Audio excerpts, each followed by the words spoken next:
A finales del siglo XIX, Estados Unidos era un país joven con una energía casi violenta.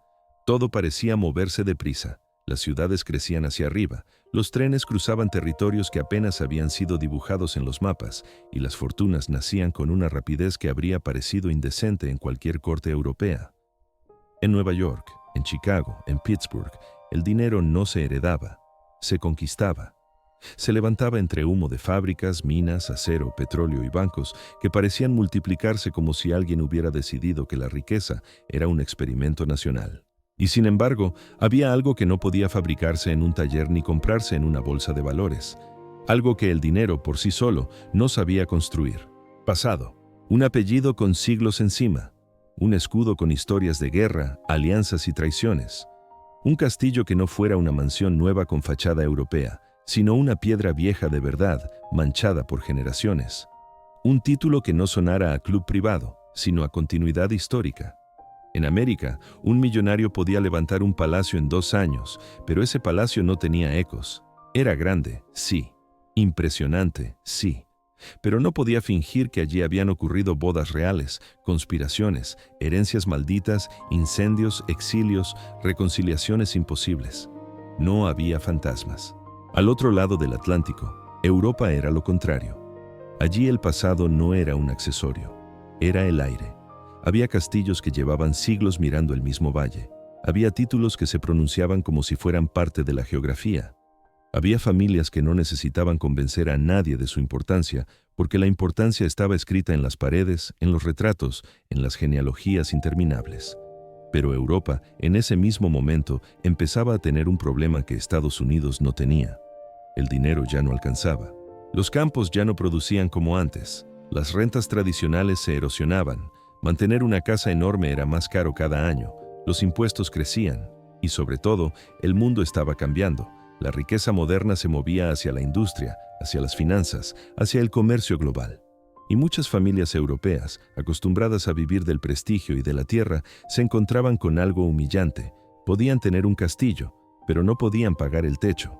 Ahí aparece la idea central de esta historia, la tensión que va a arrastrarnos durante todo el documental.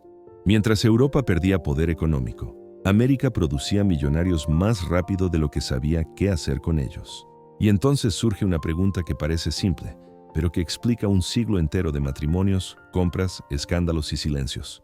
¿Qué ocurre cuando el dinero más nuevo del mundo se encuentra con el prestigio más antiguo? Lo que ocurre, en muchos casos, es un trueque. Un intercambio no escrito, pero perfectamente entendido por quienes lo practican. América ofrece lo que Europa necesita: liquidez, restauraciones, cheques que pueden salvar propiedades enteras. Europa ofrece lo que América desea: títulos, historia, apellidos que suenan a continuidad. Es un mercado de cosas intangibles, con contratos muy reales. De pronto, el Atlántico deja de ser una frontera. Se convierte en un puente. Un millonario americano viaja a Europa y no solo visita museos, visita propiedades. Recorre salones antiguos como quien inspecciona un terreno de inversión.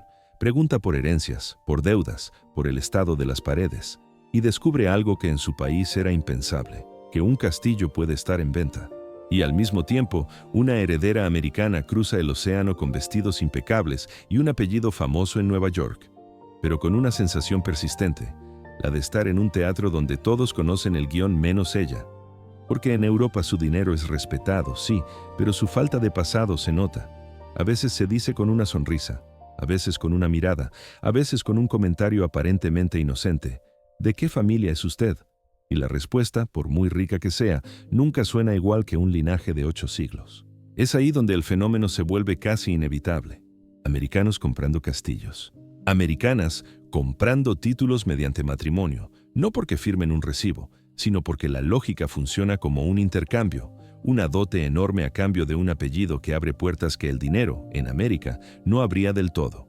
Dinero comprando historia, o al menos intentando comprarla, como si fuera posible adquirir el peso simbólico de Europa del mismo modo que se adquiere una compañía. Pero esta historia no es una postal bonita. No es solo un desfile de carruajes, salones dorados y cenas con candelabros. Si miramos con atención, debajo del glamour hay fuerzas mucho más crudas empujando a todos los personajes. La primera fuerza es el ansia de legitimidad.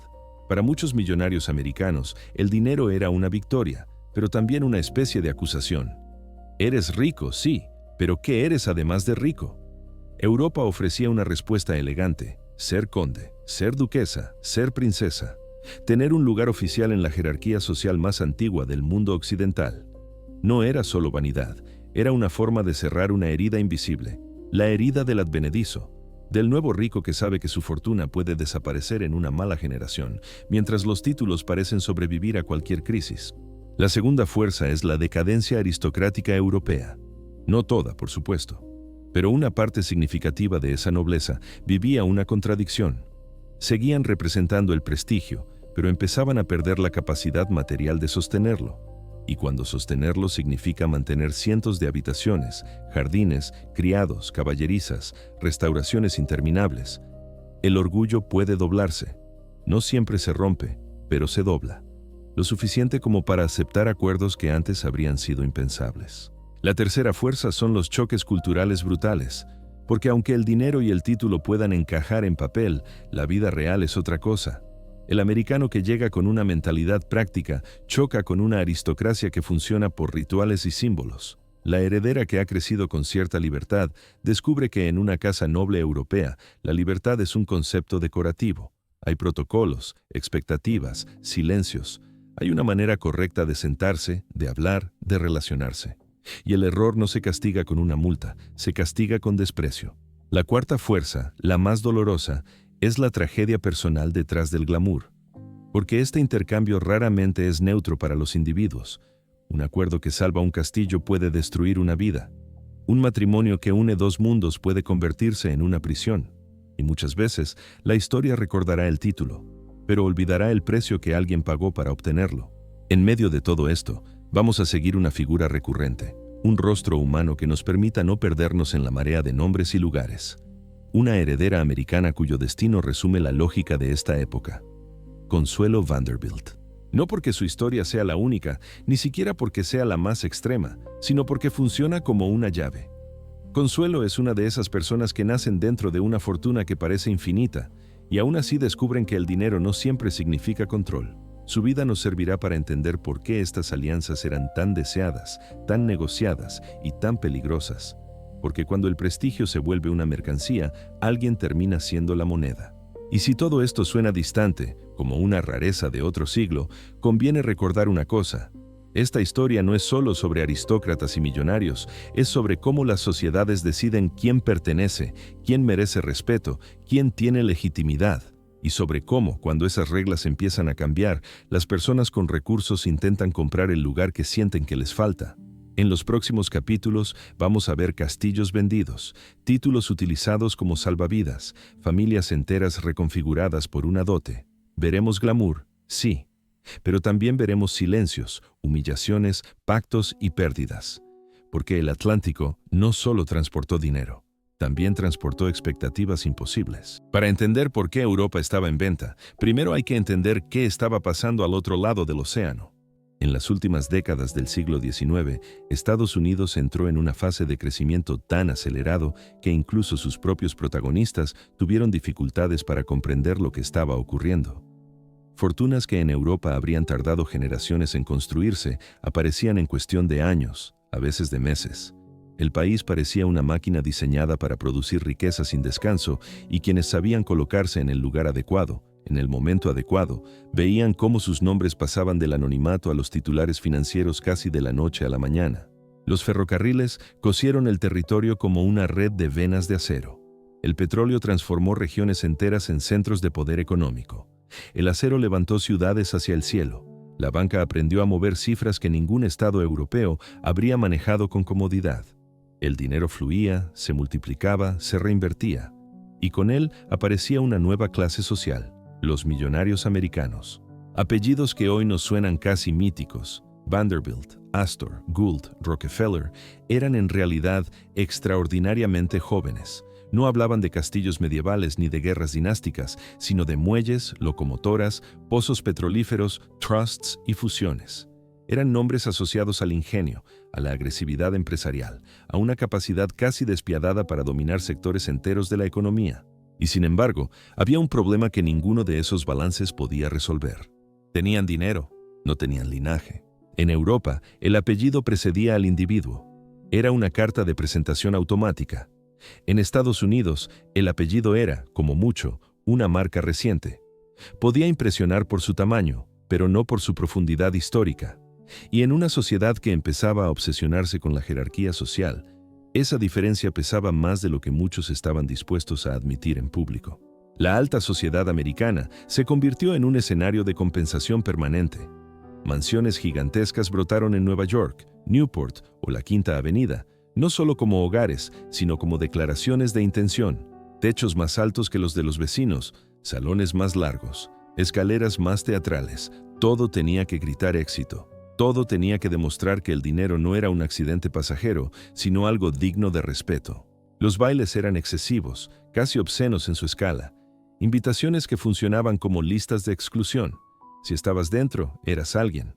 Si no, tu riqueza podía no significar nada. Se competía por la decoración, por la música, por quién traía al artista más famoso o al chef más caro. Cada evento era una batalla silenciosa por el reconocimiento social. Pero esa competencia tenía un límite muy claro. Podías construir el salón más grande del país y aún así sentir que, en el fondo, estabas representando una obra sin tradición. Que todo era nuevo, demasiado nuevo. Que el lujo no estaba sostenido por siglos de costumbre, sino por cheques recientes. Es aquí donde aparece una figura clave para entender esta obsesión. Alva Vanderbilt. Alva no era simplemente rica.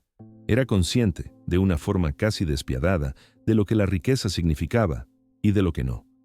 Entendía que el dinero abría puertas, pero no garantizaba el respeto definitivo de una sociedad que, incluso en Estados Unidos, empezaba a copiar los códigos europeos. Para ella, no bastaba con ser millonaria, había que ser legítima. Alva veía la alta sociedad como un sistema que podía conquistarse si se jugaba con inteligencia. No aceptaba el papel de advenediza. No aceptaba que su apellido fuera tratado como algo provisional.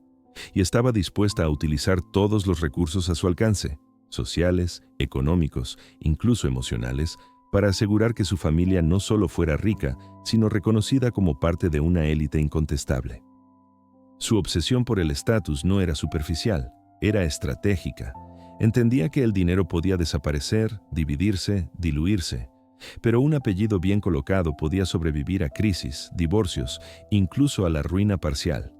Y ahí es donde su mirada empezó a dirigirse, cada vez con más insistencia, hacia Europa. Porque Europa tenía justo lo que América no podía fabricar. En Europa el apellido crea el palacio. En América el palacio intenta crear el apellido. Esa diferencia resume toda la tensión del momento. En el viejo mundo, las piedras venían primero. El poder se acumulaba lentamente, capa sobre capa, hasta que el edificio era casi una consecuencia natural del linaje. En el nuevo mundo, el proceso se invertía. Se levantaba el edificio con la esperanza de que, con el tiempo, ese edificio generara historia. Y no todos los millonarios americanos estaban dispuestos a aceptar que ese proceso pudiera tardar generaciones. Algunos querían acelerar el tiempo, comprar de una vez aquello que no habían heredado. Para Alva Vanderbilt, y para otros como ella, Europa dejó de ser solo un destino cultural. Se convirtió en una solución. Un lugar donde el dinero americano podía transformarse en algo que en Estados Unidos seguía siendo esquivo. Una legitimidad que no necesitara explicación. Eso explica por qué tantas familias americanas empezaron a mirar al otro lado del Atlántico no con ojos de turistas, sino con ojos de estrategas. No se trataba solo de admirar castillos, sino de preguntarse quién los poseía, por qué estaban en dificultades, qué precio tenía su mantenimiento y qué se podía obtener a cambio de salvarlos. El dinero americano no quería solo lujo, quería permanencia. Quería dejar de ser una novedad para convertirse en tradición. Y en ese deseo hay algo profundamente humano. No es solo ambición, es miedo. Miedo a que todo lo conseguido desaparezca. Miedo a que, dentro de 2 generaciones, el apellido no signifique nada. Miedo a ser recordado solo como rico y no como importante. Así, mientras en América se celebraban bailes cada vez más grandiosos, bajo esa música había una inquietud constante. La sensación de que el dinero por sí solo no bastaba para garantizar un lugar definitivo en la historia. ¿Y si América tenía dinero sin historia? Europa tenía historia, pero empezaba a quedarse sin dinero. Ese desequilibrio iba a convertir el Atlántico en algo más que un océano. Iba a convertirlo en una vía de intercambio simbólico, donde fortunas nuevas y títulos antiguos empezarían a encontrarse, negociarse y, en muchos casos, destruirse mutuamente. A finales del siglo XIX, Europa seguía pareciendo, desde fuera, el centro natural del mundo.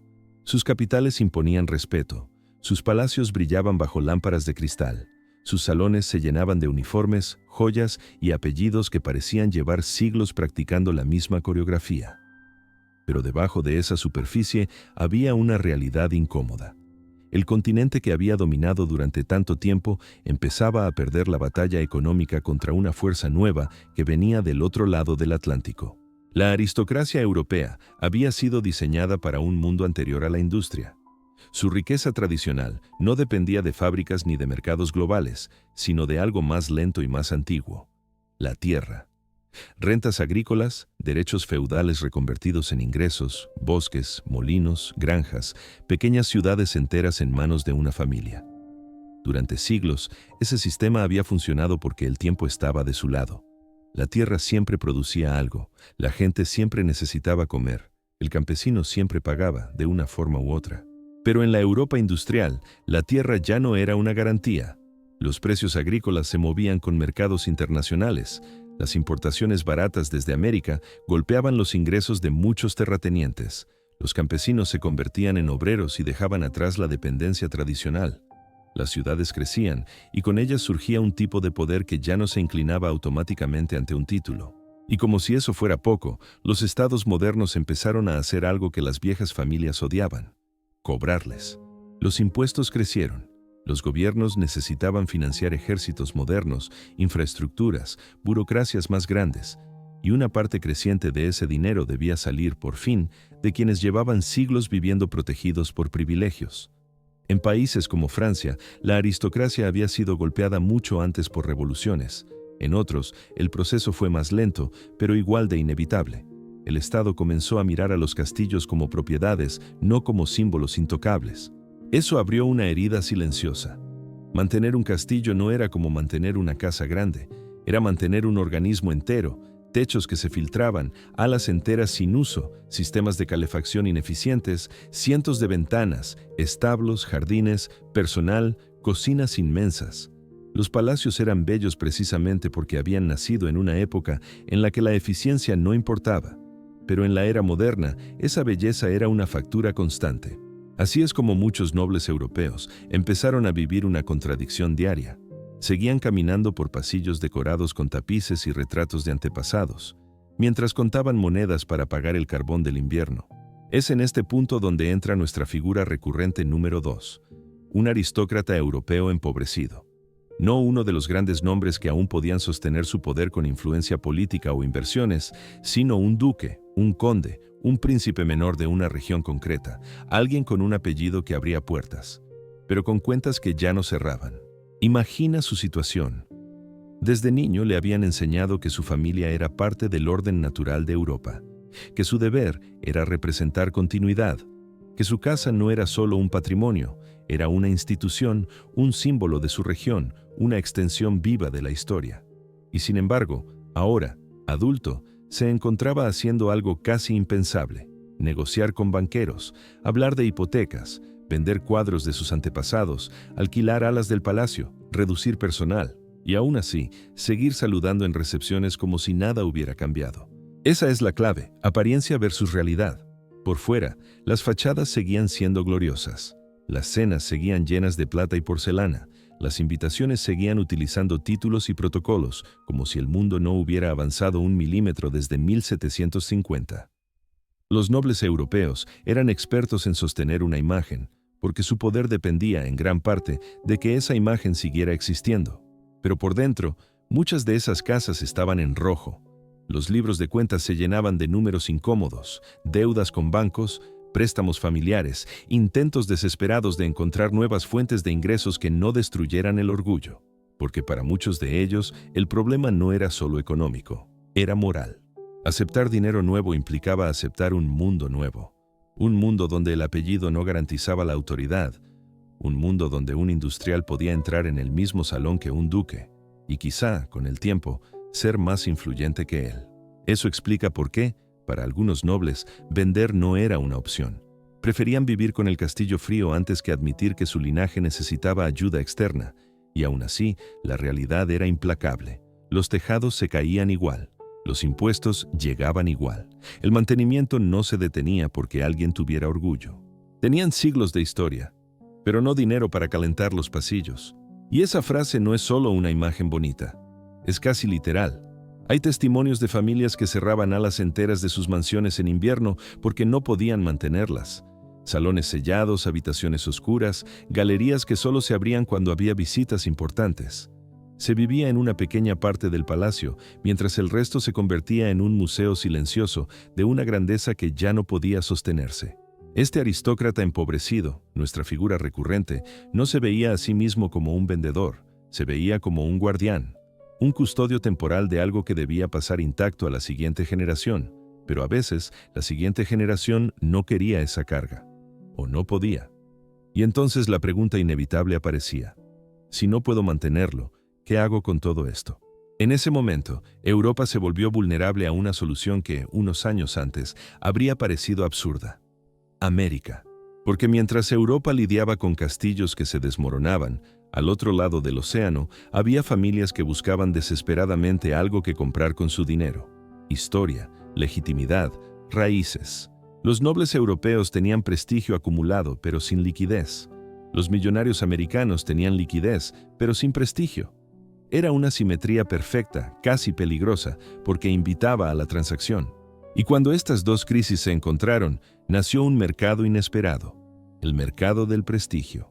Un mercado donde no se vendían solo propiedades, se vendían apellidos, se vendían matrimonios, se vendían títulos en forma de alianzas, se vendía el derecho a decir: mi familia pertenece a algo más antiguo que este dinero. En el papel, podía parecer un intercambio lógico. En la realidad, iba a ser una mezcla explosiva de expectativas imposibles, choques culturales, orgullo herido y tragedias privadas. Porque cuando el dinero entra en un salón donde antes solo mandaba la sangre, nada vuelve a ser igual. Hay historias que explican un fenómeno entero con solo poner un nombre sobre la mesa. Si hasta ahora hemos hablado de fuerzas abstractas, dinero nuevo buscando prestigio viejo, aristócratas orgullosos con cuentas en rojo, aquí todo aterriza en una persona. En una chica concreta, en una boda concreta, y en una cifra concreta que, en su época, sonó como una bofetada para media Europa: la dote de Consuelo Vanderbilt.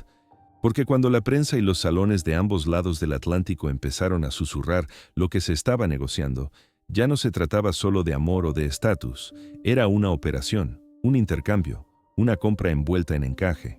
Consuelo era hija de una de las fortunas más famosas de Estados Unidos.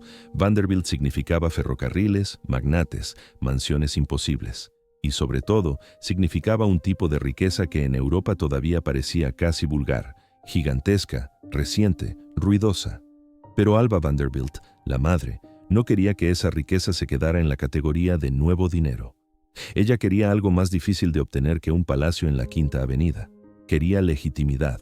Alva entendió algo antes que muchos. En Europa, una persona podía tener menos dinero que un industrial americano, y aún así, ser socialmente superior solo por el apellido. Así que se obsesionó con convertir dólares en linaje, y encontró la oportunidad perfecta en una familia que lo tenía todo, excepto lo que América podía aportar.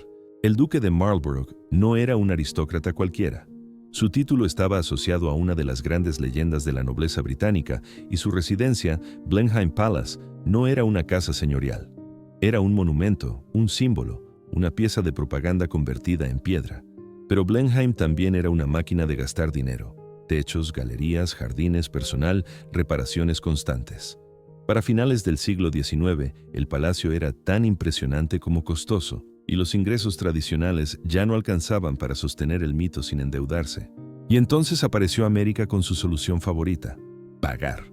La boda se celebró en 1895 y con ella se cerró uno de los acuerdos sociales más comentados de la época. Consuelo, joven, hermosa, educada para brillar en un salón, fue entregada a un hombre al que apenas conocía, el noveno duque de Marlborough, Charles Spencer Churchill. En el exterior, todo se presentó como un cuento moderno, la heredera americana que conquista el corazón de un duque británico. En la realidad, era otra cosa. Una unión diseñada para salvar un palacio y elevar un apellido. Las cifras circularon como rumores y como titulares. Y algo importante, las cifras exactas varían según la fuente, porque una parte se habló en privado, otra se infló en prensa, otra se negoció con cláusulas y rentas. Pero el orden de magnitud era claro para cualquiera que supiera sumar. Se hablaba de millones de dólares de dote, a menudo se menciona alrededor de 2,5 millones, y además de una renta anual considerable que garantizaría liquidez constante. Traducido al lenguaje de la época, no era una dote, era un rescate. Y Consuelo lo sabía. No necesariamente los detalles financieros exactos, pero sí el resultado. Ella era el puente, el precio, el billete de entrada.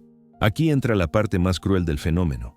El acuerdo no se cerró solo en despachos, se cerró dentro de una casa, con una madre que empuja y una hija que cede. Alba Vanderbilt presionó a Consuelo con una intensidad que, vista desde hoy, suena casi insoportable. En ese mundo, una hija no se casaba solo por deseo, se casaba por estrategia. Pero incluso para los estándares de esa sociedad, el nivel de presión fue extremo. Consuelo tenía afectos, tenía esperanzas, incluso había otros nombres alrededor. Pero nada de eso importaba frente a la voluntad de una mujer decidida a fabricar aristocracia a golpe de chequera. Y cuando llegó el día, el espectáculo fue perfecto. Vestido, flores, invitados, titulares. El tipo de boda que parece diseñada para que el público crea en el mito. Y sin embargo, dentro del vestido estaba una persona entrando en una vida que no había elegido. Porque lo que viene después es lo que rara vez se cuenta cuando se habla de dólares por títulos. Se cuenta el palacio restaurado, pero no la soledad. Se cuenta la foto del carruaje, pero no la noche silenciosa en una habitación enorme. Se cuenta el apellido añadido, pero no lo que se pierde cuando se vive como extranjera en un lugar donde, por mucho que te llamen duquesa, siempre serás la americana. Consuelo llegó a Blenheim, y de pronto, todo lo que para el mundo era glamour, para ella podía sentirse como un escenario frío. Protocolos rígidos, expectativas infinitas, una vida observada. Y un matrimonio que, desde el principio, carecía de lo que sostiene a una pareja cuando se apagan las luces del salón: afecto real. El duque no buscaba amor, buscaba continuidad y estabilidad económica. Y Consuelo, en la práctica, era parte de ese paquete. Podía cumplir su papel, podía sonreír, podía sostener conversaciones y organizar recepciones, pero no podía comprar algo que el acuerdo nunca incluyó: un vínculo auténtico. Mientras tanto, el dinero americano empezó a hacer su magia visible. Castillos restaurados con dinero americano. Esa frase no es una metáfora, es una descripción literal de lo que ocurrió en muchas casas nobles. En Blenheim, las mejoras, los arreglos y el mantenimiento volvieron a ser posibles. Lo que antes era decadencia disimulada se convirtió otra vez en brillo. Los pasillos volvieron a parecer eternos, no solo antiguos, y desde fuera el sistema parecía funcionar. Pero Consuelo pagaba el precio cada día. En cartas, en testimonios y en recuerdos posteriores, sin necesidad de dramatizarlo más de lo que ya es, aparece una línea constante. Aislamiento emocional, una tristeza que no se veía en las fotografías. No era solo el matrimonio. Era la sensación de estar viviendo para sostener una estructura, la sensación de ser útil, pero no querida, de ser celebrada, pero no comprendida. Y aquí es donde esta historia se vuelve el ancla emocional del documental, porque nos obliga a hacer una pregunta incómoda. ¿Qué significa éxito en este mercado del prestigio? Éxito es que un palacio siga en pie, que una familia conserve el título, que una heredera americana pueda añadir duquesa a su nombre. Si el sistema se mide en edificios, fue un triunfo. Si se mide en vidas, fue una factura. Con el tiempo, la realidad se impuso. La relación se deterioró y lo que había sido presentado como un cuento terminó como tantas operaciones disfrazadas de romance, con distancia, con ruptura, con heridas. Consuelo acabaría separándose y años después divorciándose. Y aunque su vida posterior incluiría otras etapas, otras decisiones y otros caminos, el núcleo de la historia ya estaba escrito desde el inicio. Su juventud fue utilizada como capital social. Por eso, cuando alguien dice que los americanos compraron Europa, conviene recordar esta escena. No se compró solo piedra y tierra, también se compró tiempo humano, se compraron años de vida de personas que en teoría tenían todo, pero, en la práctica, no podían elegir. Y ahí queda la frase, porque resume toda la paradoja de este intercambio. Europa ganó un castillo restaurado, Consuelo perdió una vida. Y lo más inquietante es que, por famosa que sea su historia, no fue un caso aislado. Ni siquiera fue el más extremo en todos los sentidos. Fue, más bien, el modelo, la prueba de que el mercado funcionaba y de que había más familias dispuestas a vender prestigio y más herederas americanas destinadas a comprarlo con su propia biografía. Y ella no fue la única. Después del matrimonio de Consuelo Vanderbilt, algo quedó claro para las élites de ambos lados del Atlántico. El sistema funcionaba. No era una excepción romántica ni una rareza extravagante. Era un modelo reproducible. Tenía reglas, intermediarios, expectativas y resultados medibles. Y como ocurre siempre que un modelo demuestra ser eficaz, empezó a repetirse.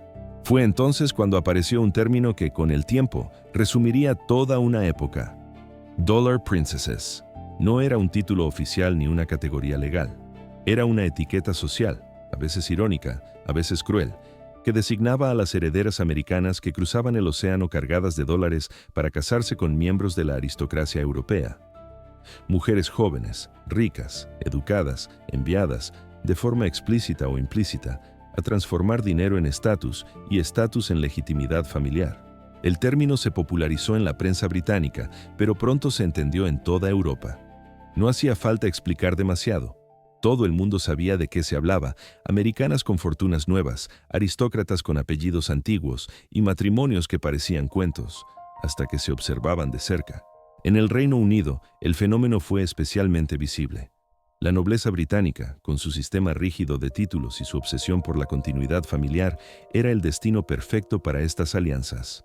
Duques, condes y lores veían cómo sus propiedades se deterioraban mientras las herederas americanas llegaban con dotes capaces de financiar restauraciones completas, pagar deudas históricas y devolver a la familia un nivel de vida que parecía perdido. Desde fuera, parecía una invasión elegante. Las revistas hablaban de vestidos, joyas, recepciones. Pero, en la práctica, muchas de estas mujeres entraban en casas donde el afecto era secundario y la expectativa principal era cumplir un papel, producir herederos, sostener el prestigio y no hacer demasiado ruido. En Francia, el proceso fue diferente, pero igual de revelador. La aristocracia francesa, golpeada antes por la revolución y por cambios políticos profundos, ya no tenía el poder formal de antaño, pero conservaba algo muy valioso: capital simbólico. Castillos, nombres, vínculos con la vieja Europa cultural. Para muchas herederas americanas, casarse con un conde o un marqués francés no significaba entrar en el poder político, sino en una narrativa histórica refinada, asociada al arte, la literatura y el estilo. Sin embargo, la rigidez social francesa no era menor. Las americanas eran observadas con lupa. Su acento, sus modales, su manera directa de hablar. En Estados Unidos, la franqueza era una virtud. En ciertos salones europeos, era una amenaza. Muchas Dollar Princesses descubrieron pronto que el dinero abría la puerta, pero no garantizaba aceptación real. En Alemania, el fenómeno tomó un matiz distinto. Allí, la aristocracia estaba profundamente vinculada a estructuras militares, burocráticas y regionales. Casarse con una heredera americana podía ser visto con sospecha, incluso con desdén. El dinero extranjero era útil, pero el origen importaba. Aún así, hubo matrimonios, alianzas discretas, acuerdos que permitieron a casas menores sobrevivir en un mundo cada vez más hostil para la nobleza tradicional. Y en todos los casos, más allá del país, se repetía el mismo choque cultural. Las americanas venían de un mundo práctico. Un mundo donde el dinero se hablaba sin rodeos, donde los problemas se resolvían, donde la eficiencia tenía valor. Muchas habían crecido viendo a sus padres tomar decisiones rápidas, despedir empleados, invertir, vender, comprar. Llegaban a Europa con esa mentalidad y se encontraban con un sistema donde el tiempo parecía detenido. La aristocracia europea funcionaba con reglas no escritas, silencios largos, jerarquías invisibles, una obsesión por cómo se hacen las cosas, simplemente porque siempre se habían hecho así. Cambiar algo no era una mejora, era una amenaza. Y para muchas Dollar Princesses, esa rigidez se convirtió en una jaula dorada. Había palacios, sí, pero también había habitaciones frías, tanto en lo físico como en lo emocional. Había criados por todas partes, pero muy pocas personas con las que hablar con sinceridad. Había recepciones, pero no intimidad. Y había una expectativa constante: representar bien el papel de la americana agradecida, sin cuestionar demasiado el sistema que la había absorbido. Aquí es importante volver, aunque sea brevemente, a Consuelo Vanderbilt, no para repetir su historia, sino para entender su función simbólica. Consuelo se convirtió en un referente silencioso, no porque todas las historias fueran idénticas a la suya, sino porque su matrimonio demostró que el intercambio era posible a gran escala. Ella fue la prueba de concepto. Después de ella, muchas familias americanas entendieron que Europa estaba abierta al dinero, y muchas familias europeas entendieron que América podía ser un salvavidas. Pero también fue una advertencia. Su infelicidad, aunque muchas veces disimulada en público, circuló en privado. Y aún así, el sistema continuó. Porque cuando hay tanto en juego, palacios, títulos, herencias, el bienestar individual rara vez es la prioridad. No todas las Dollar Princesses fueron infelices. Algunas lograron adaptarse, encontrar espacios propios, incluso ejercer influencia real dentro de sus nuevas familias. Otras utilizaron su posición para impulsar proyectos culturales, restauraciones, filantropía. Pero incluso en los casos más exitosos había un denominador común. Ninguna de ellas llegó a Europa en igualdad de condiciones. Siempre eran la parte que debía demostrar algo, la parte que debía compensar con dinero lo que no podía aportar con sangre. Y mientras este flujo silencioso de mujeres americanas transformaba la aristocracia europea desde dentro, otro fenómeno se desarrollaba en paralelo. Porque no todos los americanos que cruzaron el Atlántico lo hicieron para casarse o para colocar a sus hijas en un árbol genealógico antiguo. Algunos miraron a Europa con una lógica todavía más directa, menos simbólica, más tangible. Porque si un matrimonio podía salvar un castillo, quizá un cheque podía comprarlo entero. Pero no todos los americanos vinieron solo a casarse, algunos vinieron a comprar algo aún más tangible. Hubo un momento, a finales del siglo XIX y comienzos del XX, en el que algo impensable empezó a suceder en Europa. Los castillos se pusieron en venta, no como ruinas románticas ni como curiosidades históricas, sino como activos, como propiedades con precio, con escritura, con negociaciones discretas en despachos donde antes solo se hablaba de herencias y linajes. Durante siglos, un castillo no era algo que se vendiera. Se perdía en una guerra, se confiscaba tras una traición, se heredaba o se abandonaba lentamente. Pero venderlo a un extranjero, y peor aún, a un extranjero sin título, habría sido visto como una humillación. Sin embargo, la realidad económica empezó a romper tabúes que el orgullo ya no podía sostener. Las razones eran casi siempre las mismas. Deudas acumuladas tras generaciones de mala gestión o simplemente de mala suerte. Impuestos cada vez más agresivos por parte de estados que ya no respetaban privilegios históricos. Y sobre todo, un coste de mantenimiento imposible de justificar en un mundo que había dejado atrás la lógica feudal. Un castillo podía ser hermoso, pero no producía dinero, solo lo consumía. En Francia, el fenómeno fue especialmente visible. Muchas familias nobles habían sobrevivido a la revolución conservando propiedades, pero no fortunas. Castillos que habían sido centros de poder regional se convirtieron en cargas financieras. Algunos propietarios intentaron abrirlos al público, otros alquilarlos para eventos, pero muchos simplemente no pudieron sostenerlos. Y entonces aparecieron compradores inesperados, americanos fascinados por la piedra vieja, por las torres, por la sensación de poseer algo que parecía salido de un libro de historia. En Italia, la situación era similar, aunque con un matiz distinto. La unificación del país había redefinido la relación entre nobleza y Estado. Muchos palazzi y castillos, especialmente en zonas rurales, perdieron su función política y económica. Mantenerlos se volvió un acto de resistencia más que de lógica financiera. Para algunos aristócratas italianos, vender a un extranjero era preferible a ver cómo la propiedad se desmoronaba lentamente. Y los americanos, con su entusiasmo y su dinero, parecían compradores ideales. En el Reino Unido, el proceso fue más lento y más silencioso, pero igualmente profundo. Las grandes casas nobles seguían en pie, pero muchas propiedades secundarias, castillos menores, residencias rurales, fincas históricas, empezaron a cambiar de manos. El sistema de herencias británico, combinado con impuestos cada vez más duros, obligó a familias enteras a desprenderse de partes de su patrimonio para salvar el núcleo. Y de nuevo, América estaba allí para comprar. Para los compradores americanos, la experiencia era casi surrealista.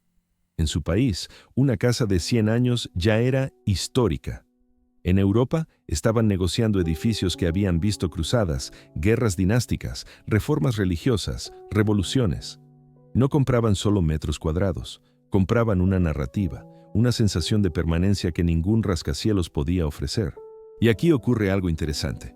Muchos americanos restauraron esos castillos mejor que sus antiguos propietarios, no porque amaran más la historia europea, sino porque tenían algo que los nobles ya no tenían: liquidez sin ataduras emocionales.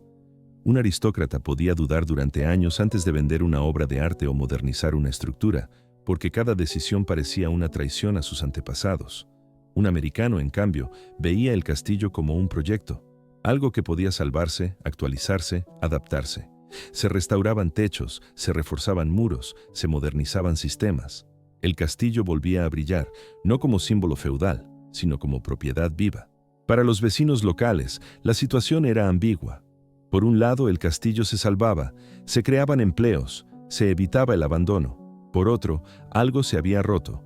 La historia local ahora tenía un dueño extranjero, alguien que no compartía lengua, ni memoria colectiva, ni relación ancestral con el lugar. El castillo seguía allí, pero ya no pertenecía al mismo relato. Y eso nos lleva a una idea clave de esta parte de la historia.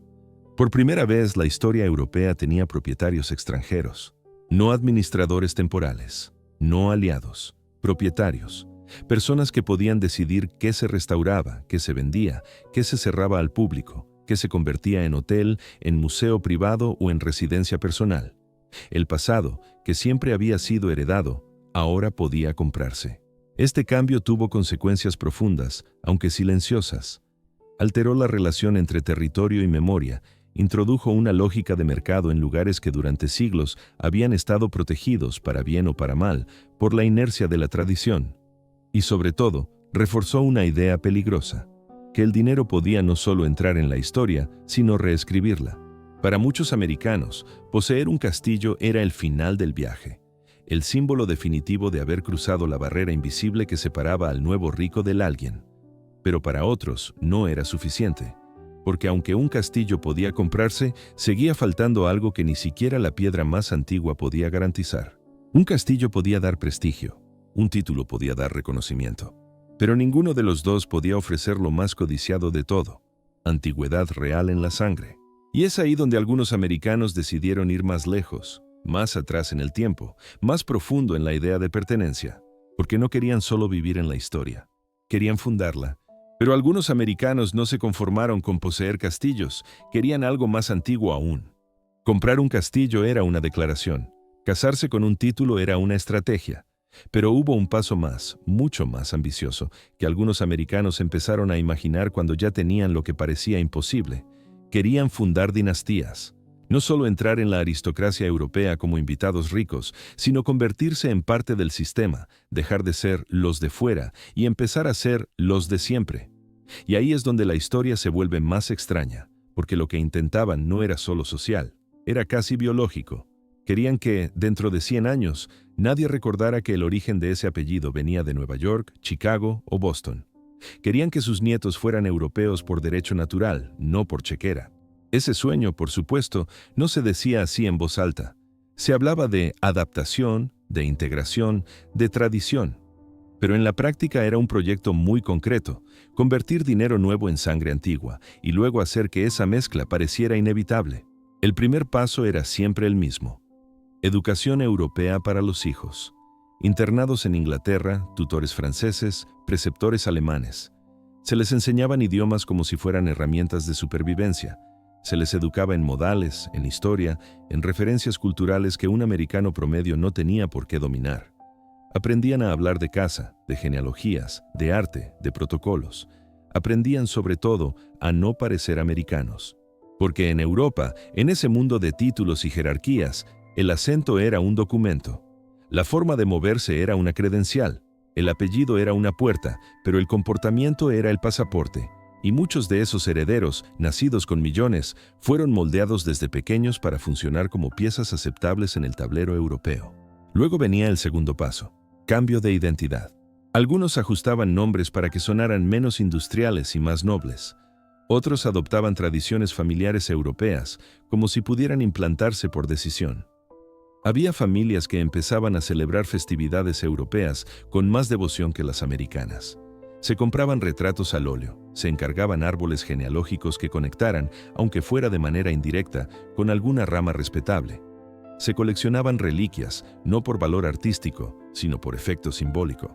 Esto siempre estuvo aquí. En algunos casos, el cambio era más drástico. Americanos que se naturalizaban, que fijaban residencia permanente, que transformaban su vida social hasta hacerla irreconocible para quienes los conocieron al inicio. La mansión de la Quinta Avenida podía ser impresionante, pero el verdadero salto era cuando el hogar oficial se convertía en una finca inglesa o en un palazzo italiano. Cuando dejaban de viajar a Europa y empezaban a vivir en Europa. La ambición de fondo era clara, que el apellido americano dejara de ser un apellido americano, que el dinero dejara de ser un argumento y se convirtiera en una base invisible, y que, con el paso de las generaciones, la memoria del origen se diluyera como una mancha en un tapiz. Pero aquí aparece el gran problema.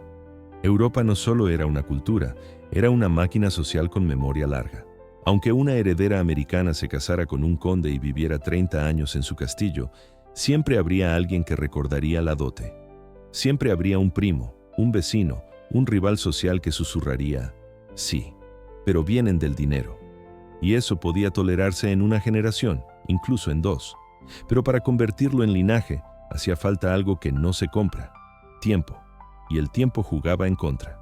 Además, la mayoría de estos proyectos chocaron con algo mucho más humano: la identidad real de los hijos. Algunos herederos educados como europeos se sentían impostores en Europa y extraños en América. No eran plenamente aceptados por la aristocracia más rígida, pero ya no encajaban con naturalidad en su país de origen. Esa tensión, ser demasiado americano para Europa y demasiado europeo para América, creó una generación de personas ricas, cosmopolitas y a veces profundamente desubicadas.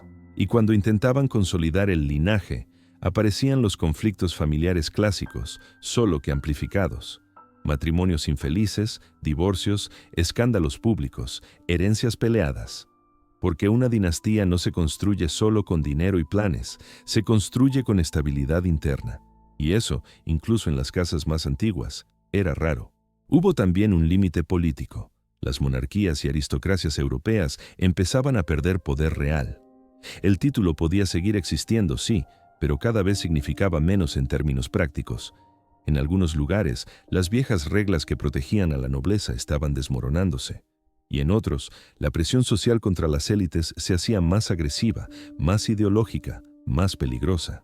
En otras palabras, justo cuando algunos americanos por fin lograban entrar, el club empezaba a incendiarse. Por eso la mayoría fracasó. No porque no tuvieran dinero suficiente, sino porque el mundo cambió más rápido que su plan. Muchos terminaron siendo una nota curiosa.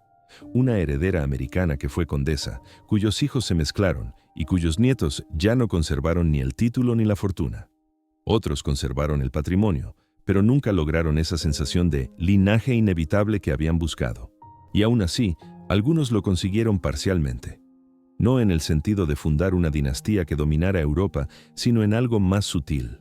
Crear familias híbridas, con raíces americanas y ramas europeas, que aprendieron a moverse en ambos mundos y a sobrevivir cuando uno de los dos se volvía hostil.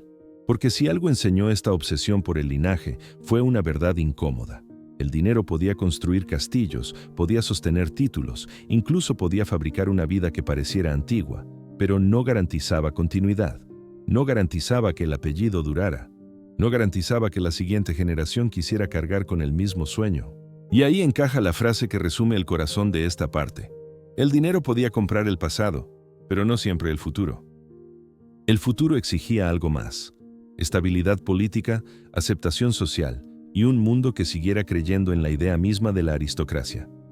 Pero el siglo XX estaba a punto de demostrar que Europa ya no iba a ser ese escenario fijo y eterno que los americanos habían idealizado. Porque, justo cuando parecía que el dinero americano había encontrado su lugar definitivo en el viejo continente, el mundo volvió a romperse. Y entonces el mundo volvió a romperse. Hasta 1914, el sistema todavía parecía estable, imperfecto, lleno de tensiones, pero reconocible. Los castillos seguían en pie, los títulos seguían pasando de generación en generación y el dinero americano, aunque a veces mirado con recelo, había encontrado su espacio dentro del viejo orden europeo. Muchos creían que lo peor que podía ocurrir eran escándalos sociales, matrimonios fallidos o fortunas mal administradas. Nadie estaba preparado para lo que venía. La Primera Guerra Mundial no solo fue un conflicto militar, fue una fractura moral y simbólica, un terremoto que sacudió los cimientos de todo aquello que había permitido el mercado del prestigio. De repente, Europa dejó de ser un escenario de salones y acuerdos discretos. Se convirtió en trincheras, propaganda, sospecha y nacionalismo extremo. Y en ese nuevo clima, algo cambió de forma irreversible. El extranjero dejó de ser exótico y pasó a ser peligroso. Los americanos ricos que vivían en Europa, que habían comprado castillos o se habían casado con títulos, empezaron a ser vistos con otros ojos. Ya no eran invitados curiosos ni benefactores financieros. Eran, en muchos casos, extranjeros ricos en un continente empobrecido por la guerra. Personas con recursos en un momento en el que millones apenas sobrevivían. Y eso generó resentimiento. En algunos países, su neutralidad inicial despertó desconfianza.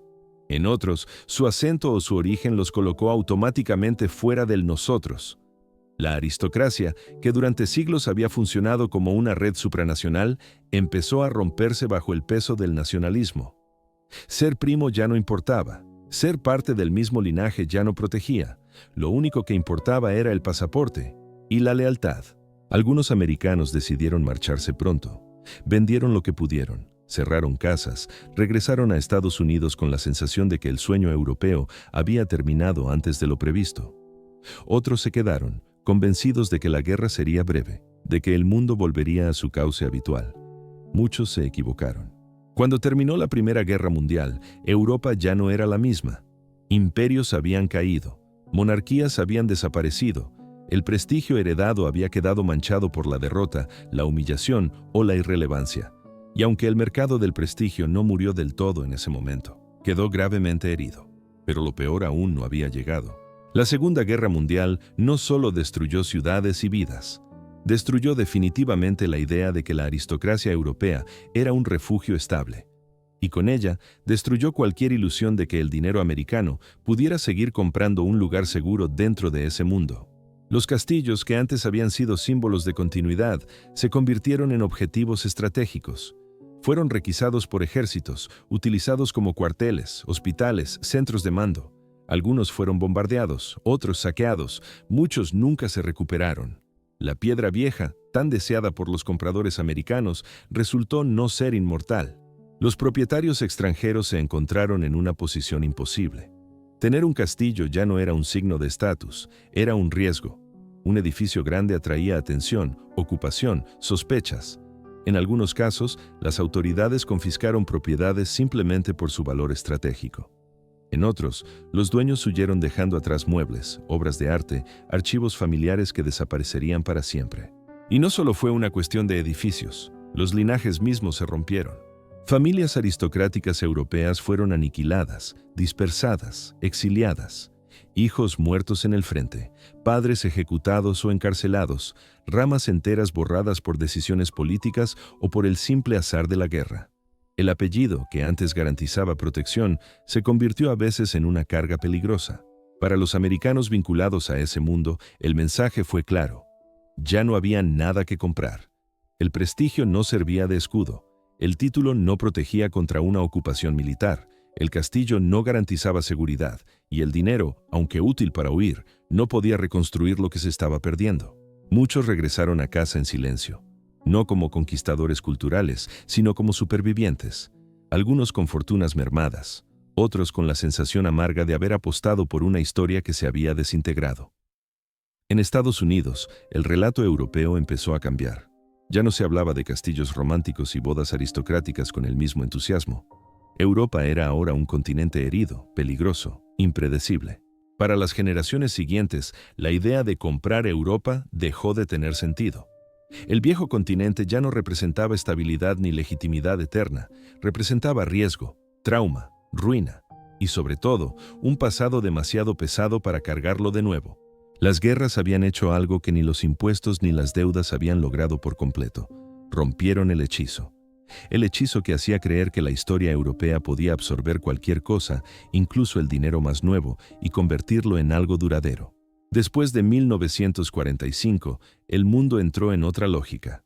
estados nacionales más fuertes, democracias, repúblicas, ideologías que desconfiaban abiertamente de la aristocracia.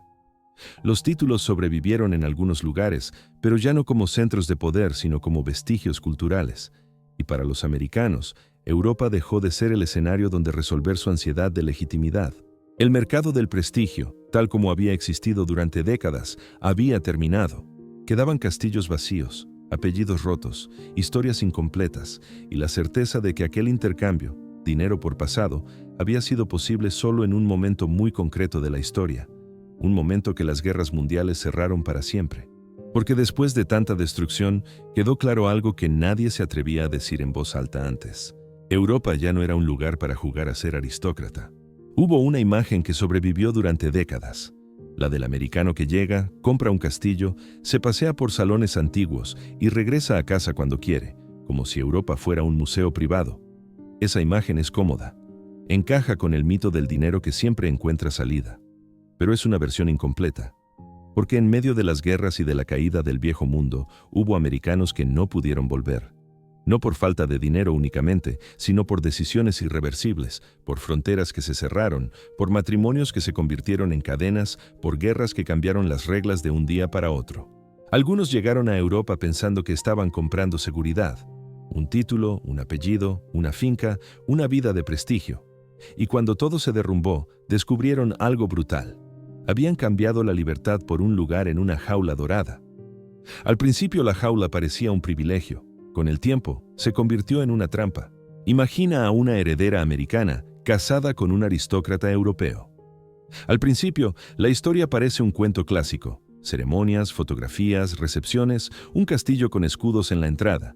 Pero cuando estalla la guerra, esa misma mujer deja de ser la esposa del conde y pasa a ser la extranjera. A veces, la extranjera sospechosa, la extranjera útil para negociar, la extranjera a la que todos miran con desconfianza porque su pasaporte ya no simboliza glamour, sino incertidumbre. Y no todos podían volver a Estados Unidos aunque quisieran. Algunas habían renunciado a su ciudadanía o la habían dejado en un limbo burocrático al casarse. Otras estaban atrapadas por sus hijos, por la familia política, por leyes que no controlaban. Y otras, simplemente, porque la guerra no te pide permiso antes de cerrarte el camino. Los barcos dejaron de ser viajes de lujo, se convirtieron en rutas peligrosas. Los trenes dejaron de ser símbolos de modernidad, se convirtieron en corredores vigilados. Y los castillos dejaron de ser refugios. En algunos casos se transformaron en objetivos. Hubo americanos, hombres y mujeres, que se quedaron en Europa porque pensaron que sería temporal. Un año y esto pasa. Un invierno difícil y luego volverá la normalidad. Pero la normalidad no volvió. Y cuando quisieron moverse, ya era tarde. El matrimonio, que antes era un contrato social, se convirtió en una frontera interna. Porque la guerra no solo divide países, divide casas. En esos salones que antes recibían cenas con embajadores, empezaron a entrar discusiones que no tenían etiqueta posible. Nacionalismos, bandos, lealtades. Y a veces, ideologías. Hay una forma especialmente cruel en la que se rompen estas historias, cuando el conflicto no llega desde fuera, sino desde dentro del propio hogar. Un aristócrata europeo puede ver el ascenso de un régimen autoritario como una oportunidad para recuperar poder, orden, influencia. Puede sentir que, por fin, el mundo vuelve a respetar jerarquías. Mientras tanto, su esposa americana, educada en otra tradición política, con otro instinto cultural, puede ver ese régimen como un abismo moral. Y entonces, lo que antes era una pareja mal avenida por cuestiones personales, se convierte en algo mucho más grave, una pareja enfrentada por la historia. En algunas familias, el castillo se convirtió en un campo de batalla silencioso. Comidas en las que ya no se podía hablar de nada, amigos que dejaron de visitar, hermanos que se alistaron en bandos contrarios, y en medio, alguien que había cruzado el Atlántico buscando prestigio, se encontró viviendo con miedo, cuidando cada palabra, midiendo cada visita, preguntándose si su matrimonio era un refugio o una sentencia. A veces, el choque era más directo. Había aristócratas que abrazaban la ideología dominante por convicción, por oportunismo o por supervivencia, y había americanos que no podían soportar esa transformación. Algunos intentaron escapar, otros se quedaron por sus hijos, otros se resignaron, y otros simplemente se rompieron. Porque el precio de quedarte atrapado no siempre es físico, también puede ser psicológico. Hay historias de americanas que acabaron viviendo en alas cerradas del castillo, aisladas, con el personal reduciéndose cada mes, con cartas que ya no llegaban, con el sonido de los aviones por la noche.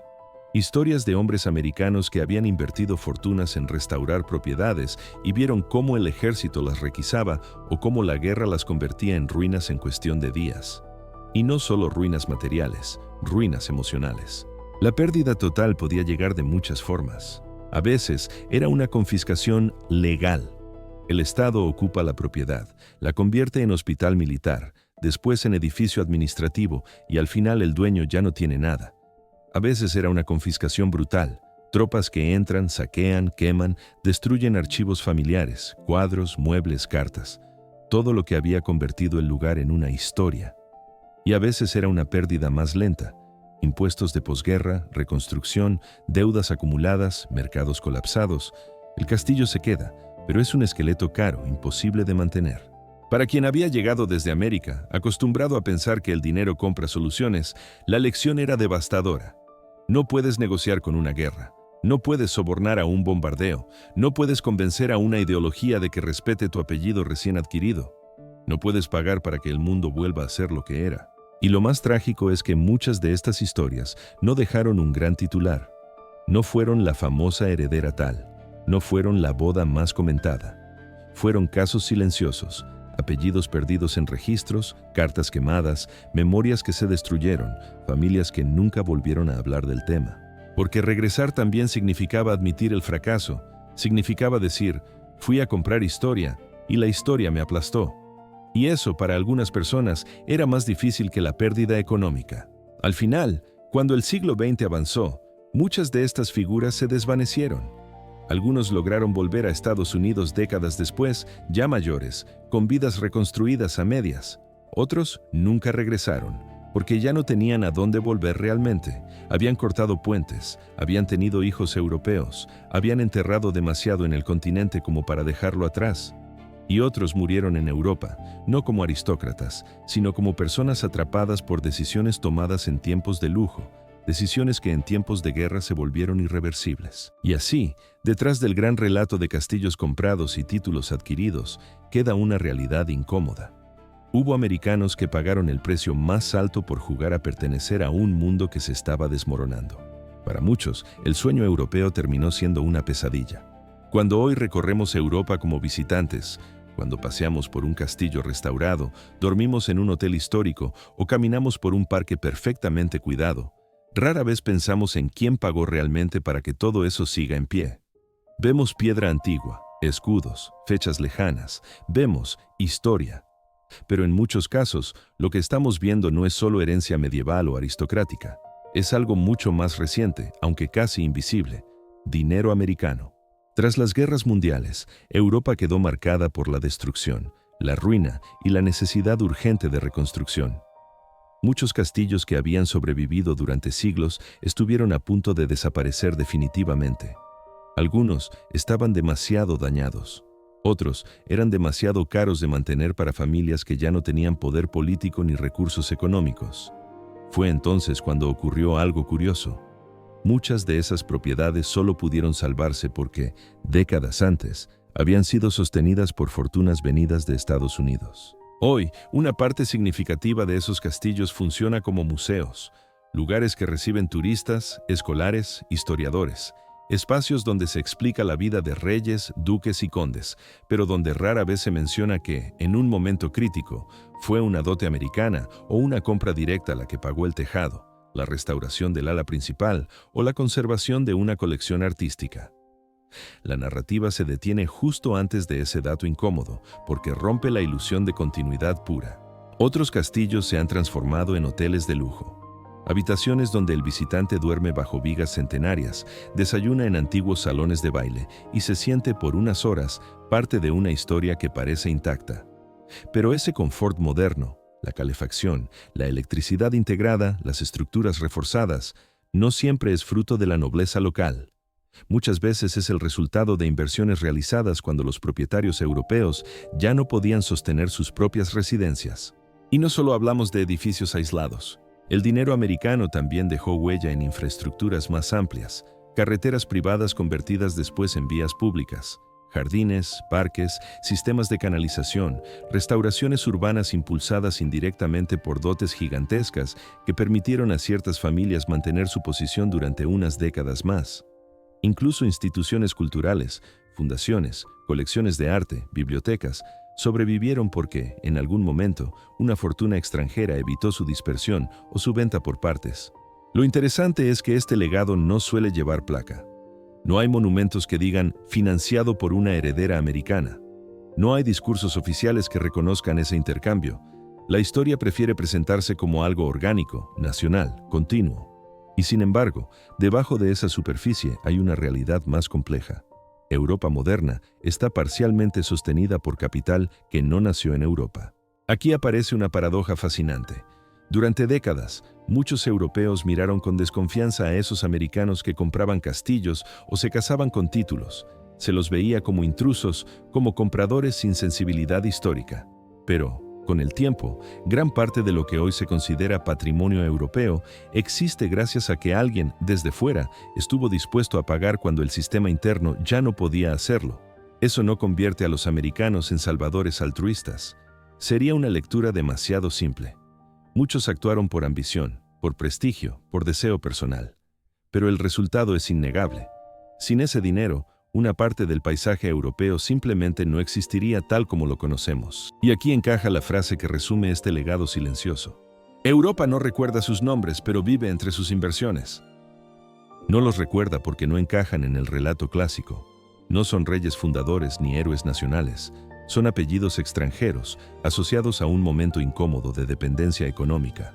Y sin embargo, cada vez que alguien cruza un umbral restaurado, pisa un suelo que estuvo a punto de desaparecer o contempla una colección salvada de la subasta, está caminando sobre las consecuencias de ese intercambio.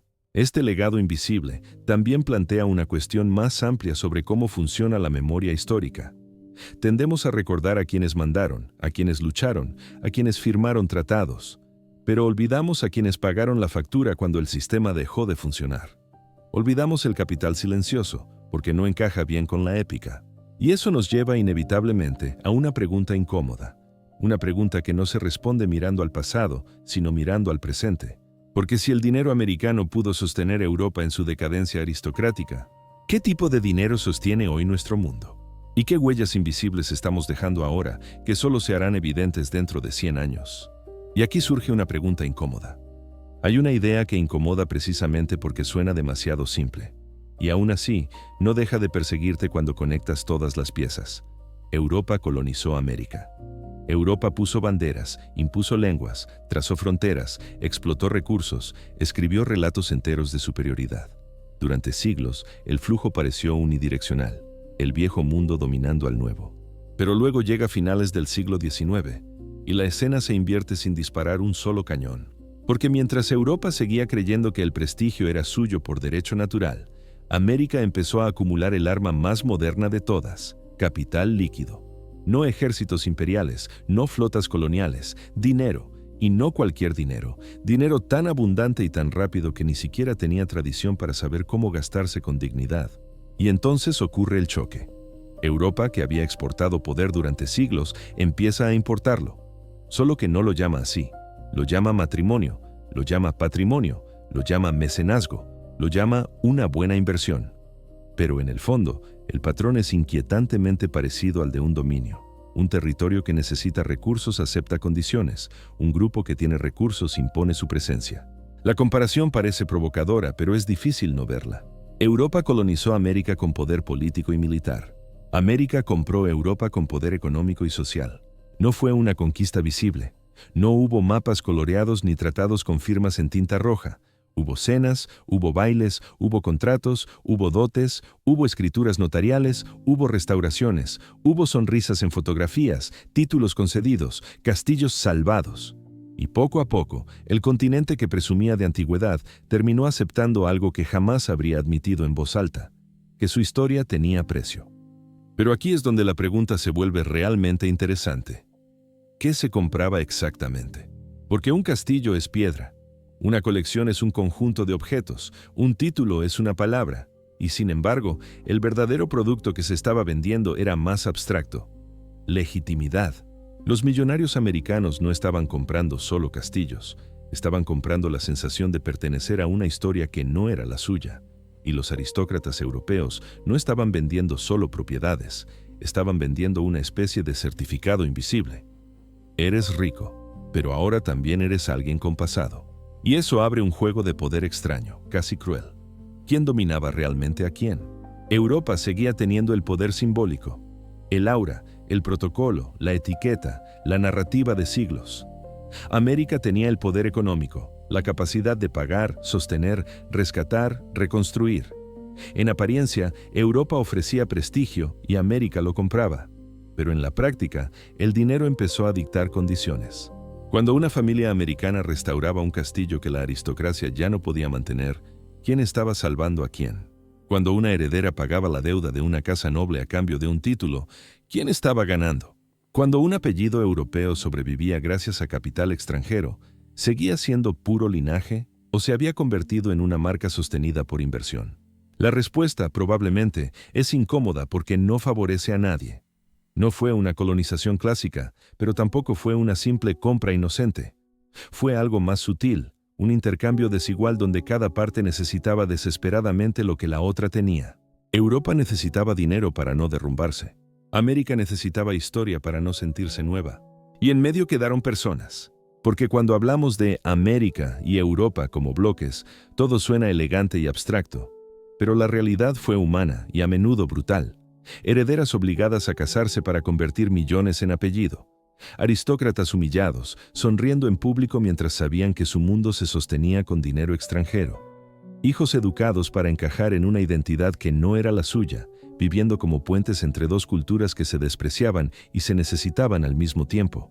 En ese sentido, si esto fue una colonización al revés, no fue una colonización de tierras, fue una colonización de símbolos, y quizá eso es aún más profundo, porque los símbolos son lo último que una élite acepta perder.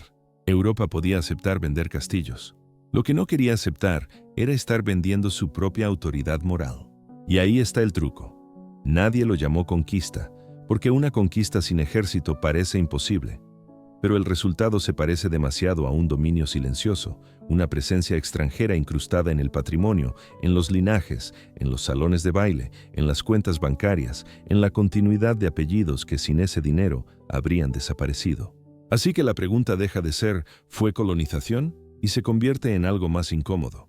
¿Qué tipo de imperio nace cuando ya no hacen falta banderas? Porque los imperios clásicos se ven, tienen fronteras, tienen uniformes, tienen himnos, pero el poder moderno puede ser otra cosa, una red de propiedades, de deudas, de matrimonios y de dependencias económicas, un imperio que no necesita ocupar un territorio porque puede comprar su permanencia.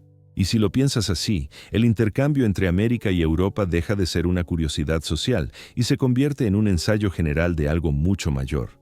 El mundo donde el dinero atraviesa culturas, compra símbolos, reescribe pertenencias y crea jerarquías sin necesidad de conquistar físicamente nada. Por eso, cuando miras el mapa de Europa hoy y ves castillos intactos, linajes que sobrevivieron, palacios convertidos en hoteles, museos impecables, hay una pregunta que aparece sola. ¿Cuánto de lo que llamamos tradición fue en realidad financiado desde fuera? Y entonces, casi sin darte cuenta, entiendes la frase que conecta todo este giro histórico. Porque si hubo un imperio silencioso en esta historia, no fue el de los reyes ni el de los conquistadores antiguos, fue el imperio del dinero. Quizá el imperio más silencioso fue el que nunca tuvo bandera. Si esta historia fuera solo un desfile de tragedias, terminaría siendo cómoda. Porque al espectador le gusta pensar que los excesos siempre se pagan y que los castillos comprados con dinero ajeno acaban vacíos, como si la historia castigara automáticamente a los que intentan comprarla. Pero no. En este mercado del prestigio hubo perdedores, y hubo ganadores muy claros, y si miras con calma, descubres que algunos de los movimientos de hace más de un siglo todavía siguen generando valor hoy. Porque el gran error es imaginar que todos los americanos que cruzaron el Atlántico fueron ingenuos, o que todos los aristócratas europeos fueron víctimas pasivas de la decadencia. Hubo de todo. Y entre ese todo existió un tipo de figura mucho más rara, la persona, o la familia, que entendió el juego antes que los demás. Los que sobrevivieron no fueron necesariamente los más ricos ni los más nobles. Fueron los que comprendieron una idea simple. Europa no era un museo, era un sistema económico en transformación. Y si querías mantener un patrimonio allí, no bastaba con tener un castillo y un apellido. Había que convertir ese símbolo en una estructura sostenible. Algunas familias americanas llegaron con la mentalidad de la industria. Administración, contabilidad, inversión, retorno. Para ellas, un castillo no era solo una fantasía romántica, era un activo. Algo que podía generar ingresos, reputación, conexiones. Y aunque suene frío, esa visión fue precisamente lo que permitió que muchas propiedades no se desmoronaran. En ciertos casos, el patrón se repite con una lógica casi empresarial. Primero, una compra. Un castillo barato para lo que representaba, vendido por una casa noble ahogada por impuestos, deudas y mantenimiento. Después, una restauración, dinero invertido donde los antiguos propietarios ya no podían invertir. Y luego, lo más importante, una reconversión. El castillo deja de ser solo hogar aristocrático y se vuelve sede de eventos, residencia estacional, destino social, símbolo de estatus que se puede usar en público. Es decir, no se trataba solo de poseer historia, sino de ponerla a trabajar. Y Europa, por su parte, también tuvo ganadores. Porque no todos los nobles se limitaron a vender por desesperación. Algunos hicieron algo que habría parecido impensable para sus antepasados. Aprendieron a gestionar como burgueses. Se convirtieron en administradores de patrimonio, negociadores, inversores. Vendieron una parte para salvar el resto. Cambiaron la mentalidad de «mi tierra es mi destino» por la mentalidad de «mi tierra es un balance».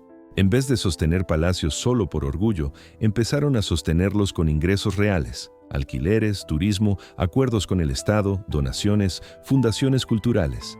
Y en ese punto ocurre el giro más irónico. Los mismos castillos que antes simbolizaban un mundo cerrado empiezan a sobrevivir abriéndose al público. Como si el viejo poder, para no morir, tuviera que convertirse en espectáculo. Eso es lo que define a las fortunas que sobrevivieron. Se adaptaron. Se volvieron modernas sin dejar de parecer antiguas. Algunas herencias que hoy siguen vivas, no siempre con el mismo apellido visible, no siempre con la misma narrativa pública, se sostienen precisamente por haber hecho algo que parecía contradictorio. Aceptar que la aristocracia ya no era un sistema político, sino un sistema cultural, y que la cultura, en el siglo XX y XXI, puede monetizarse. Lo más interesante es que esta supervivencia no siempre se nota, porque si una propiedad sigue en pie, el visitante puede asumir que siempre estuvo en pie. Si un castillo está impecable, uno tiende a pensar que fue cuidado por tradición. Pero muchas veces lo que hubo fue capital extranjero, reorganización financiera y decisiones frías tomadas en un momento de crisis. Y aquí aparece otra cosa que rara vez se dice. Algunas de las fortunas que sobrevivieron lo hicieron porque supieron desaparecer, no en sentido literal, sino social. Dejaron de buscar titulares, dejaron de intentar ser aristocracia en el escenario público. Cambiaron el glamour por discreción. Mantuvieron propiedades, sí, pero con un perfil bajo, estructuras legales complejas, herencias distribuidas, asesorías patrimoniales, como si, una vez entendido el coste del espectáculo, hubieran decidido que el verdadero lujo era no ser vistos. En otras palabras, los ganadores aprendieron una lección que la mayoría no aprendió a tiempo. El prestigio luce mejor cuando no parece comprado. Y aún así, si miras el mapa de Europa con esa idea, empiezas a notar rastros. Propiedades que cambiaron de manos en el cambio de siglo y nunca volvieron atrás. Colecciones privadas que se salvaron o se trasladaron gracias a dinero americano. Linajes que mantuvieron un estilo de vida solo porque alguien, en algún punto, aceptó que la tradición sin ingresos era una ruina lenta. Es tentador buscar un único vencedor en esta historia, pero lo real es más inquietante. Ganó la gente que convirtió el prestigio en un negocio. Ganó quien entendió que el título, el castillo y la historia eran poder, pero solo si podían sobrevivir a la siguiente crisis. Y eso explica por qué, cuando las guerras llegaron, no todos cayeron igual. Los que habían construido una base sólida, económica, legal, administrativa, tuvieron algo que no era visible en los salones: resistencia. Los demás tenían solo apariencia. Y la apariencia, cuando llega el hambre o la confiscación o el exilio, no sirve de nada. En cierto sentido, esta parte de la historia tiene un final casi silencioso. No hay una gran escena de triunfo, no hay coronación, no hay aplausos. Lo que hay es continuidad, una propiedad que sigue en pie. un apellido que sigue apareciendo en invitaciones privadas, un patrimonio que todavía produce renta, una familia que, un siglo después, no es famosa, pero tampoco desapareció. Y entonces te das cuenta de lo que realmente estaba en juego desde el principio. No era solo comprar historia, era decidir quién tendría derecho a conservarla. Porque al final, cuando el polvo se asienta y las décadas pasan, el público suele recordar la parte romántica, la heredera americana, el duque, el castillo. Pero lo que define el resultado es otra cosa, mucho menos cinematográfica. ¿Quién supo administrar el pasado como si fuera futuro? Y con esa idea llega el giro inevitable. Por cada fortuna que sobrevivió, hubo decenas que no dejaron continuidad, ni linajes sólidos, ni castillos impecables. Dejaron algo más frágil y por eso mismo más poderoso para una historia, un vacío, un misterio. Un conjunto de vidas que terminaron sin conclusión clara, como si el mercado del prestigio hubiera devorado a sus propios compradores y vendedores. Pero la mayoría no dejó dinastías, dejó preguntas. Cuando una historia termina sin vencedores claros, sin coronaciones ni ruinas espectaculares, suele desaparecer de la memoria colectiva con una facilidad inquietante. No deja fechas memorables, no deja estatuas, deja vacíos. Y el mercado del prestigio, ese intercambio silencioso entre dinero americano y nobleza europea, está lleno de ellos. A diferencia de las grandes dinastías clásicas, muchas de las familias que participaron en este fenómeno no dejaron una línea clara que seguir. No porque no fueran importantes en su momento, sino porque su importancia fue breve, incómoda y a veces deliberadamente olvidada. Entre guerras, divorcios, ventas apresuradas y cambios de país, los rastros se fragmentaron. Uno de los primeros problemas para reconstruir estas historias son los linajes imposibles de rastrear. Apellidos que aparecen con fuerza durante 1 o 2 décadas y luego se diluyen. Americanos que adoptaron títulos europeos y cuyos hijos volvieron a cambiar de nombre. Ramas que se extinguieron sin descendencia masculina reconocida. Otras que se mezclaron tanto que el origen se volvió irrelevante incluso para los propios descendientes. A esto se suman los archivos perdidos. No siempre por accidente. Algunas documentaciones desaparecieron en bombardeos, sí. Otras se perdieron durante ocupaciones militares, saqueos o traslados forzados. Pero también hubo archivos que se destruyeron por decisión propia. Cartas quemadas, diarios ocultos, documentos que no convenía conservar porque contaban una historia incómoda, matrimonios forzados, acuerdos económicos disfrazados de romance, herencias condicionadas, rupturas que nadie quería explicar a la siguiente generación. Y luego están los hijos olvidados. Hijos nacidos en matrimonios que nunca funcionaron. Hijos educados lejos del foco, enviados a internados, a otros países, a otras ramas familiares. Hijos que no heredaron títulos porque las leyes o las costumbres no los reconocían. Hijos que crecieron sabiendo que había algo en su pasado, pero sin un relato claro al que aferrarse. En muchos casos, el silencio fue una forma de protección. Para algunas familias, hablar del pasado europeo significaba hablar de fracaso, de humillación o de decisiones que ya no tenían sentido en el mundo moderno. Era más fácil empezar de nuevo, ser simplemente una familia americana más. Dejar que el castillo, el título o el apellido antiguo se convirtieran en una anécdota vaga, contada a medias o no contada en absoluto. Así se produce uno de los fenómenos más extraños de esta historia, la dilución de la identidad. Personas que, en otra época, habrían sido consideradas parte de la élite europea, terminan llevando vidas completamente ordinarias. No porque hayan caído en desgracia de forma dramática, sino porque el relato se cortó, porque nadie se encargó de transmitirlo, porque no encajaba ni en el orgullo europeo ni en el mito americano del éxito individual. Desde el punto de vista histórico, esto crea zonas oscuras, árboles genealógicos que se interrumpen sin explicación, registros que mencionan matrimonios fastuosos sin seguimiento posterior, propiedades que cambian de manos sin dejar rastro del porqué, como si la historia se negara a cerrarse de forma ordenada. Y aquí es donde entra una especulación inevitable, pero necesaria si queremos entender la magnitud real del fenómeno. Es posible que hoy haya personas que ignoran el precio que su familia pagó por un título.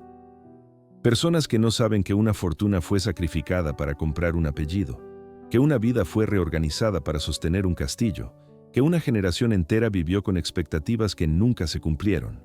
No porque alguien se lo ocultara con malicia, sino porque el silencio acabó siendo más cómodo que la explicación. Este olvido no es trivial. Nos recuerda algo fundamental. No toda la historia se conserva porque sea importante, se conserva porque alguien decide que merece ser recordada. Y estas historias, atrapadas entre dos mundos, a menudo no tuvieron quien las defendiera. No eran lo bastante heroicas para Europa. No eran lo bastante exitosas para América. Y así desaparecieron. Quedaron solo fragmentos. Una foto antigua, una carta sin contexto, un apellido extraño en un registro civil, una propiedad que hoy es un hotel y que nadie asocia ya con la familia que la compró hace más de un siglo. El mercado del prestigio no solo produjo castillos restaurados o fortunas perdidas, produjo historias sin heredero. Y quizá esa sea la consecuencia más profunda de todo este intercambio. No que el dinero no pudiera comprar el pasado, sino que el pasado, cuando se compra, a veces deja de querer ser contado. Con esa idea llegamos al final. Porque todo lo que hemos visto, el dinero, los títulos, los castillos, las guerras, las pérdidas y los silencios, converge en una última reflexión sobre lo que permanece y lo que se borra. Y eso nos lleva al final de esta historia. Hay historias que parecen construidas para impresionar. Barcos cruzando el Atlántico con baúles llenos de vestidos, joyas nuevas, cheques imposibles. Mansiones americanas tan grandes que parecen palacios europeos. Y, al otro lado, castillos con siglos de polvo acumulado, títulos antiguos, escudos de armas, retratos de antepasados mirando desde las paredes como si todavía esperaran algo de quienes heredan su apellido. Durante 2 horas hemos seguido esa colisión. Y ahora, cuando todo se apaga, las bodas, los titulares, los brindis, los rumores de salón, queda lo único que siempre queda al final, la factura. No solo económica, la otra, la que casi nunca se ve. Porque sí, el dinero americano compró castillos, compró tierras, compró restauraciones, compró muebles, archivos, salones, catedrales privadas, galerías de arte, compró la piedra, compró la imagen. Pero lo que no pudo comprar fue lo que esas piedras significaban. No pudo comprar una sensación real de pertenencia. No pudo comprar la tranquilidad de sentirse de allí. No pudo comprar la mirada sincera de una sociedad que, en el fondo, no los veía como iguales, sino como una solución temporal, como un parche elegante. No pudo comprar el lugar invisible que ocupan los que llevan siglos allí. Ese lugar que no se firma en un contrato, no se transfiere con una herencia y no se arregla con una dote. Y aquí está el contraste más cruel de esta historia. Los americanos cruzaron el océano creyendo que estaban comprando una forma superior de estatus, cuando en realidad estaban entrando en un sistema que funcionaba con reglas que ellos no habían inventado. Creían que el dinero era el idioma universal, y lo es, pero no siempre es suficiente para ser aceptado como uno de los nuestros. En muchos casos, Europa los necesitó, y al mismo tiempo los mantuvo a distancia. Les abrió las puertas del castillo, pero no siempre las del corazón. Les dio el título, pero no siempre el respeto. Les permitió financiar la continuidad de una élite, pero no les garantizó ser parte de ella. Y por eso, cuando miramos atrás, la historia deja un eco raro. No es una epopeya de conquista, ni una simple tragedia romántica. Es algo más incómodo. Es la demostración de que el estatus, cuando se persigue con obsesión, puede convertirse en una forma elegante de pérdida. Porque lo que se compró muchas veces no fue un sueño, fue una expectativa imposible. Consuelo Vanderbilt es el ejemplo, sí, pero no es la única. Detrás de cada Dollar Princess hubo un precio. Vidas reorganizadas, identidades cambiadas, acentos corregidos, religiones negociadas, hijos educados para encajar en un mundo que quizá nunca los miraría sin reservas. Y cuando llegaron las guerras, cuando llegaron los cambios de régimen, cuando llegaron las nuevas ideologías, el castillo dejó de ser un escenario y se convirtió en una carga. La historia dejó de ser un adorno y se transformó en un peligro. Y muchos de esos vínculos, tan cuidadosamente construidos, se rompieron con la facilidad con la que se rompe un papel mojado.